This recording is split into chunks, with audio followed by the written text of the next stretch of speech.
Vem brinca ali comigo. Ora viva pessoal, ora viva, eu seja bem-vindo ao meu canal. Meu nome é Anilton Levi. Para você que ainda não é inscrito, não está convidado a subscrever. Clica no botão vermelho se está aparece vermelho. Ativa o sininho, põe gosto. Para o vídeo de hoje merece bem-vindo à novidade crioulo.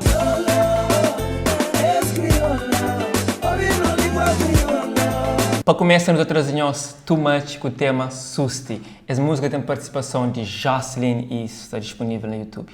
Check.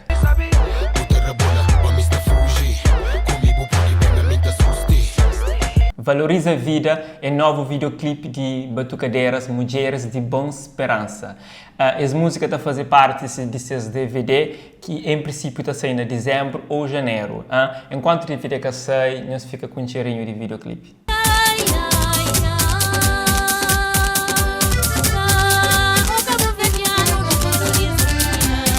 Paulo que lança videoclipe Ya. Música muito sábia, bem mexido, já está disponível no YouTube. Fica com cheirinho e se fica com curiosidade, crescente mais, checar depois, ok?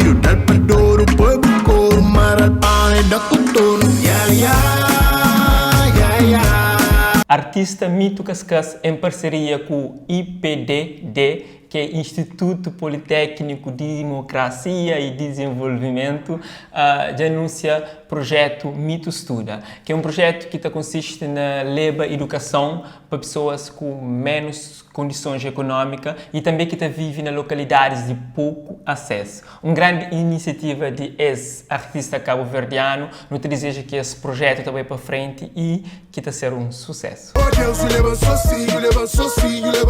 Agora sim, pouco artista tem capacidade de fazer fãs emociona até tra lágrimas. Tony Fica é um desses que consegue no evento Festival de Imigrante ou Festa de Imigrante que acontece na Somada. Esse vídeo de dura que chega na mim, por isso que sou hoje então mostranhoso. É que consegui pois só um fã chora, mas vários chora. Hoje vídeo com atenção e deixe no comentário canto alguém que chora com essa música ali.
Bom pessoal, já não sei se chega fim de nosso programa Novidade Crioulo de hoje. Ainda espero, mas nos gosta. E boa que é inscrito no Instagram, corre para lá para mostrar que acontece coisas interessantes para lá, ok? @AniltonLevi. Deixa o link na descrição que pode apanhar e olá.